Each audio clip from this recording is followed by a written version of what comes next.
আল্লাহর পক্ষ থেকে যে মুসিবত মানুষের উপর আসে তার দুইটি কারণ। এক নম্বর কারণ হলো আমাদের অতিরিক্ত গুনাহ। এই গুনাহের কারণে আল্লাহ তাআলা অধিকাংশ সময় মুসিবত দিয়ে থাকেন। দুঃখ, কষ্ট, অভাব অনটন, শারীরিক অসুস্থতা, বিভিন্ন প্রকার মুসিবত আল্লাহ তাআলা দেন। দেওয়ার উদ্দেশ্য হলো যে বান্দা তুমি এই গুনার কাজ ছেড়ে দাও, গুনার কাজ ছেড়ে দিয়ে আল্লাহর পথে চলে আসো, তওবা করো আমার কাছে, আমি তোমার সমস্ত গুনাহ আমি মাফ করে দেব। আর একটা কারণ হচ্ছে যে আল্লাহ তাআলার নিয়ামতকে অবিশ্বাস করা। আল্লাহর নিয়ামতকে অবিশ্বাস করা এমন ভাবে যে যখনই দুঃখ কষ্ট আসে তখন মুখ দিয়ে এমন কিছু বাক্য বের হয় যে মুসিবত কি আমারই পর আসে, আর কারোর উপর আসে না। আল্লাহ কি আমার উপরই মুসিবত দেয়? কি এমন অপরাধ করলাম আল্লাহ খালি আমাকেই মুসিবত দেয়, আমারই অবমন্টনে ধরে? এরকম বলে কি বলে না? তার মানে হচ্ছে আল্লাহ তাআলার নিয়ামতকে সে অস্বীকার করতে চাচ্ছে। অনেক সময় কথা বলে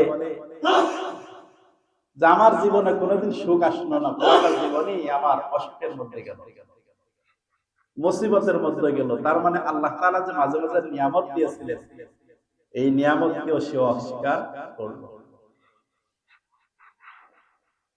এই মুসিবত দেওয়ার পিছনে যেহেতু একটা উদ্দেশ্য যে বান্দা গুনার কাজ ছেড়ে দিয়ে তওবা করে আমি রবের কাছে ফিরে আসবে, এই মুসিবত তখনই গজব হবে। মুসিবত মানুষের উপর তখনই গজব হবে যখন আল্লাহর নিয়ামতকে সে অস্বীকার করবে। তবে অবশ্যই আল্লাহ তাআলা যাদেরকে ভালোবাসেন, যাদেরকে আল্লাহ বেশি ভালোবাসেন, তাদেরকে আল্লাহ তাআলা একটু মুসিবত বেশি দেন। আল্লাহ তাআলা মানুষকে সৃষ্টি করেছেন, সে সম্পর্কে আল্লাহ তাআলা আয়াত নাযিল করেছেন। আল্লাহ তাআলা বলেন লাকাদ খলাকনাল ইনসানা ফি কাবাদ, আমি তো মানুষ সৃষ্টি করেছি কষ্ট ক্লেশের মধ্য দিয়েই। আল্লাহ বলেন আমি মানুষ সৃষ্টি করেছি কষ্ট ক্লেশের মধ্য দিয়েই। তার মানে হচ্ছে দুনিয়াতে সুখ শান্তি, শুধু সুখ শান্তি চাচ্ছ, এটা তোমাদের জন্য কাম্য নয়। তবে অনেক সময় বলা যায়, প্রশ্ন আসে যে আমাদের চাইতে বেধর্মী যারা আছে, ইহুদি, খ্রিস্টান, নাসরা, বিভিন্ন ধর্মের অবলম্বনী লোকেরা, তারা তো আমাদের চাইতেও বেশি সুখে আছে। কি বলেন? অর্থ সম্পত্তি আমাদের মুসলমানদের চাইতে তাদেরই বেশি, তাদের মধ্যেই সুখ শান্তি একটু বেশি বেশি। আসলে কিসের জন্য দিচ্ছেন জানেন? দিচ্ছেন এই জন্য তারা পরকালকে অবিশ্বাস করে। বুঝবেন ভালো করে, তারা পরকালকে অবিশ্বাস করে, জান্নাত জাহান্নাম এগুলো অবিশ্বাস করে, কিয়ামতকে অবিশ্বাস করে, আল্লাহকে অবিশ্বাস করে। আর আল্লাহর ইচ্ছা যে মানুষ যেহেতু সকলেই ভালো কাজ করে, করে কি না? যারা অন্য ধর্মের অবলম্বী তারাও তো ভালো কাজ করে, কিন্তু সারা জীবনে যে খারাপ কাজ করে তা না। মানুষ ভালো কাজও করে, মন্দ কাজও করে। তো মুসলমান যে তা সে ব্যতীত যারা বেদীন অর্থাৎ ইসলাম ব্যতীত অন্য ধর্মের অনুসারীরা, তারা যে ভালো কাজ করলো, আল্লাহর ইনসাফ হলো যে কেউ ভালো কাজ করলে তার প্রতিদান দিয়ে দেওয়া। এটা আমার রবের ইনসাফ যে কেউ ভালো কাজ করছে আমি তার প্রতিদান দিয়ে দিব। যেহেতু সে আখিরাতকে বিশ্বাস করে না, অবিশ্বাস করে, অতএব তাদের জন্য আখিরাতে কোনো প্রাপ্য নেই। এজন্য আল্লাহ তাআলা দুনিয়াতে তার ভালো কাজের প্রতিদান দিয়ে দেন। এটাই হলো উত্তর, যে তাদের সম্পদে আল্লাহ তাআলা বৃদ্ধি দেন, তাদের মধ্যে অসুখ একটু কমই হয়, অস্বস্তি কম আসে, আল্লাহর নিয়ামত প্রাপ্ত বেশি হয়। এজন্যই যে সে আখিরাতে তো তাদের প্রাপ্য কিছুই পাবে না। অতএব দুনিয়াতে যে সে যে ভালো কাজ করছিল ওই ভালো কাজের জন্য তার প্রতিদান আল্লাহ তাআলা দুনিয়াতেই দিয়ে দেন, যাতে কিয়ামতের ময়দানে আল্লাহর কাছে আবদার না করতে পারে, আল্লাহ অমুক ভালো কাজ করেছিলাম। অনেক সময় দেখা যায় আমাদের ধর্মীয় কাজে হিন্দুরাও সহযোগিতা করে, করে না করে। আমি দেখেছি, আমার কাছে একজন ফটো আছে যে আমাদের মসজিদের জন্য 50 বস্তা সিমেন্ট দিতে চায়। আমি বলছি যে আপনারা সিমেন্ট কি তার কাছে চেয়েছেন? বলছে না, কোনো কিছুই চাওয়া হয় নাই। সে জানতে পারছে যে আমাদের মসজিদের কাজ হচ্ছে, সেজন্য 50 বস্তা সিমেন্ট দিতে চায়। আমি বলছি অবশ্যই নিতে পারেন, সমস্যা নেই।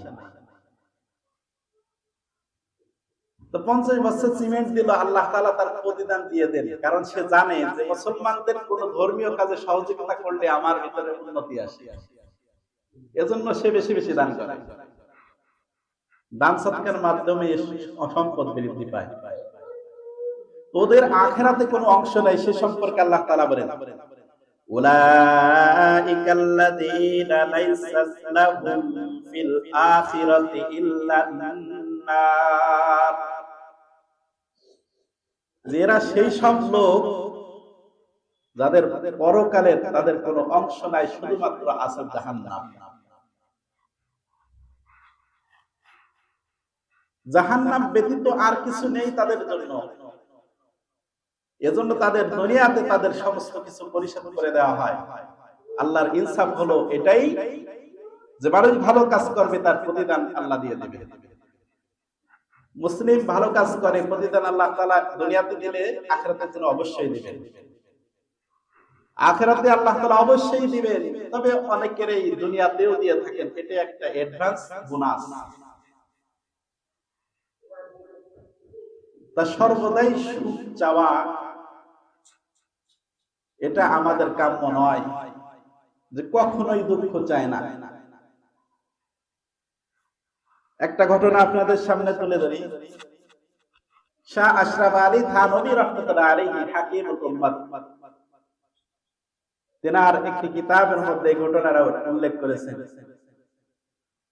এক ব্যক্তি খিজির আলাইহিস সালাতু ওয়াস সালামকে বলতেছেন যে আপনি আমার জন্য একটু দোয়া করেন, যে আমি দুনিয়ার মধ্যে সর্বদাই যেন আমি সুখ শান্তির মধ্যে জীবন যাপন করতে পারি।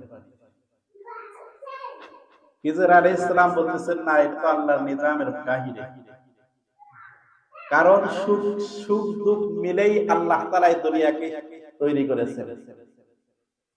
দুনিয়াতে যত প্রাণী আছে, যত মানুষ আছে, কিছু না কিছু পেরেশানিতে আছে। আবার এই পেরেশানি মুক্ত হয়, সুখ আসে, আবার দুঃখ চলে আসে। এই সম্পর্কে আমি দোয়া করলে তো দোয়া কবুল হবে না, বরং তুমি যাও পৃথিবীতে খুঁজতে থাকো যে এমন লোক, যে ব্যক্তিকে তোমার কাছে মনে হয় সবচেয়ে সুখী, তুমি তার বিষয়ে খোঁজ খবর নিয়ে আমার কাছে বলো, আমি তোমাকে সেই হিসেবে দোয়া করবো আল্লাহর কাছে, আল্লাহ যেন তার মতো তোমাকে সুখী জীবন দান করেন। এই ব্যক্তি দুনিয়াতে বের হলো, সফরে বের হয়েছে, সফরে করতেছেন এই ব্যক্তি কোন ব্যক্তি সবচেয়ে সুখী। ঘুরতে ঘুরতে দেখে এক ব্যক্তি, তার সম্পদের অভাব নাই, কিন্তু তার কোনো না কোনো সমস্যা আছে। আবার খুঁজতে থাকলো, কিছুদিন খোঁজার পরে তিনি প্রত্যক্ষ করলেন এক স্বর্ণকার, স্বর্ণের ব্যবসায়ী, স্বর্ণরূপার কোনো অভাব নাই তার, সেই ব্যবসায়ী হচ্ছে স্বর্ণরূপার। বাড়ি গাড়ির কোনো অভাব নাই, বরং তার একাধিক খাদেমের ব্যবস্থা রয়েছে। সর্বদাই সে সুখী, হাসি মুখে থাকে। কারোর সাথে কথা বলতে গেলেও সে সকলের সাথে হাসি মুখে কথা বলে। চিন্তা করলো এমন ব্যক্তির চাইতে মনে হয় দুনিয়াতে আর কেউ সুখী নাই। এবার যাই খিজির আলাইহিস সালাতু ওয়াস সালামের কাছে গিয়ে বলবো অমুক ব্যক্তির মতো যেন আমাকে সুখী দেয়, আল্লাহর কাছে যেন দোয়া করে অমুক ব্যক্তির মতো যেন আমাকে সুখময় জিন্দেগি দান করে। কিছু দূর চলে আসার পরে আবার চিন্তা করলো, না রে একটু যাই গিয়ে একটু তার কাছে জিজ্ঞাসা করি, ওই স্বর্ণের ব্যবসায়ীর কাছে গিয়ে জিজ্ঞাসা করি তুমি কেমন সুখী আছো।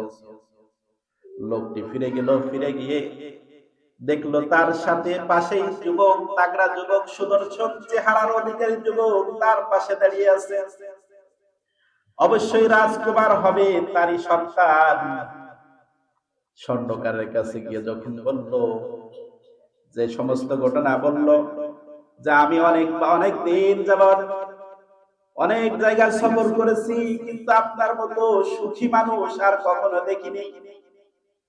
আমি চাচ্ছিলাম আল্লাহর কাছে আমি খিজির আলাইহিস সালামের মাধ্যমে দোয়া করাবো, আল্লাহ তাআলা যেন আপনার মতো আমাকেও সুখী দান করেন, এই জীবন যেন দান করেন। লোকটি তাকে আড়ালে নিয়ে গেল, ইশারা দিয়ে বলল, ভাই একটু আসেন, এদিকে আসো। আড়ালে নিয়ে যাওয়ার পরে বলতেছে, না খবরদার, আমার মতো সুখ আর চেও না, কারণ আমার ভিতরের খবর তুমি জানো না। সমস্ত ঘটনা বলল, আমার জীবনটা হলো এমন, আমার যৌবন শেষ, আমার যৌবন ক্ষমতা, আমার যে চাহিদায় ক্ষমতা নেই, আমার সুদর্শন চেহারার অধিকারী রূপসী স্ত্রী আছে তুমি জানো, আমার অসংখ্য খাদেম আছে তুমি তাও জানো, আমার পাশে যে যুবক সুদর্শন চেহারার অধিকারী যুবক দাঁড়াইয়াছিল, এই ছেলেটি যে আমার তুমি তাও জানো। কিন্তু বাস্তব চিত্র হলো এমন যে আমার স্ত্রী হলো অসৎ চরিত্রের অধিকারী, এই সন্তান প্রকৃতভাবে সমাজের দৃষ্টিতে আমার, কিন্তু বাস্তবে আমার নয়। এই সন্তান আমার না, কারণ আমার স্ত্রী এমন অবস্থা জিনাকুর, অন্যের বিছানায় শুয়ে এই সন্তান ধারণ করে আমার ঘরে জন্মগ্রহণ করেছে। এজন্য এই সন্তান পরিচয় হয়েছে আমার সন্তান, বাস্তবে আমার সন্তান নয়, বরং আমার এর চাইতে আর কষ্ট দুনিয়াতে আমি মনে করি আমার চাইতে কষ্টের জীবন আর কারো নাই।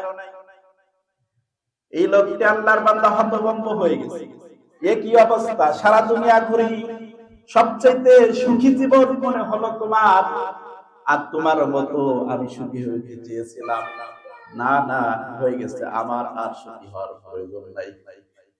খিজির আলাইহিস সালামের কাছে গিয়ে বললেন যে আমি আপনার কাছে দোয়া চেয়েছিলাম, কিন্তু যে অবস্থা দেখলাম, সমস্ত ঘটনা খিজির আলাইহিস সালামকে খুলে বললেন। খিজির আলাইহিস সালাম বললেন, আমি তোমাকে আগেই বলেছিলাম দুনিয়ার মানুষ কেউ এমন নাই যে তার জীবনে দুঃখ আসে না, এমন জীবন কারো নাই, এমন কেউ হবেও না, কোনদিন হবে না। এমনকি নবী আলাইহিস সালাতু ওয়াস সালাম যত আম্বিয়া কিরাম দুনিয়াতে এসেছেন, সকলেই মুসিবতের সম্মুখীন হয়েছে, কেউ না কেউ কোনদিন শুধুমাত্র সুখের জীবন পেয়েছে তাই নয়, বরং সুখ দুঃখ মিলেই জীবন হয়েছে।